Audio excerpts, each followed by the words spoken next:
ప్రియులారా, మన ప్రభు అయిన యేసు క్రీస్తు నామంలో మీకు శుభోదయం. ఆయనను గూర్చి అనుదిన ఆత్మీయ ఆహారం, జూన్ 1 ప్రభుదినం. నేటి మన ధ్యాన లేఖనం తెస్సలోనికయులకు రాసిన మొదటి పత్రిక 2వ అధ్యాయం 8వ వచనం. మీరు మాకు బహు ప్రియులై ఉంటిరి కనుక మీ యందు విశేష అపేక్ష గలవారమై దేవుని సువార్తను మాత్రముగాక మా ప్రాణములను కూడా మీకు ఇచ్చుటకు సిద్ధపడి ఉంటుంది. వ్యాఖ్యాన అంశం: ఆయనను సేవించుడి. వ్యాఖ్యాన అంశం: ఆయనను సేవించుడి. వ్యాఖ్యానం: కొందరు ప్రసంగించి అంతటితో వెళ్ళిపోతారు. తాము బోధపరచడి వారిని వారు ప్రేమించటం లేదు. పౌలు యొక్క పనికి ఈ పనికి ఎంత తేడా కలదో చూచి ఎంచండి.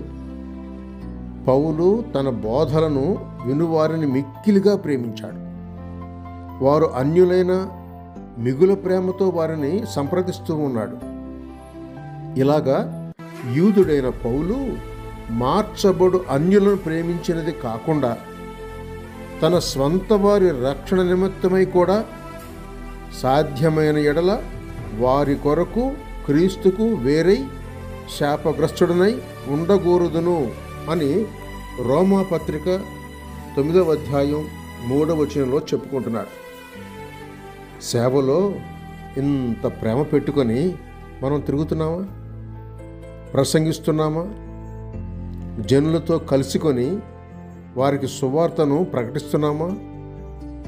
మోషే కూడా తన స్వంత వారి కొరకు అడ్డుపడుతూ వారిని శిక్షించవద్దు, కావాలంటే నా పేరును పుస్తకంలో నుండి తుడుపు పెట్టమని ఒక స్థలంలో దేవునితో వ్యాజ్యం ఆడుతున్నాడు.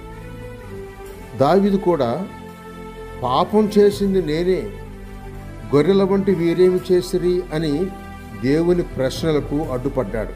చూడండి, 2వ సమూయేలు గ్రంథం 24వ అధ్యాయం 17వ వచనం, అలాగే రోమా పత్రిక 5వ అధ్యాయం 5వ వచనం. పరిశుద్ధాత్మ దేవుని ప్రేమ మా హృదయంలో కృమ్మరిస్తేనే తప్ప సేవలో ఇట్టి ప్రేమను కనుపరచలేం. దేవుని ప్రేమ మనలను బలవంతం చేయునుగాక. ప్రవక్త అయిన యోనా తాను బోధపరచడి నినివే వారిని ప్రేమించక వారిని నశింపజేయక వెనుదిరిగిన దేవుని మీద సహా అలిగాడు. చూడండి, నిన్ను రక్షించిన నాథుని ప్రేమతోనే సేవించండి. మీ పూర్ణ హృదయంతోనూ, పూర్ణాత్మతోనూ, పూర్ణ శక్తితోనూ ఈ దేవుడైన యెహోవాను ప్రేమించాలని మనకు ఆజ్ఞ ఉంది కదా. సహోదరుడు సైలస్ ఫాక్స్. శుభములతో వందనాలు.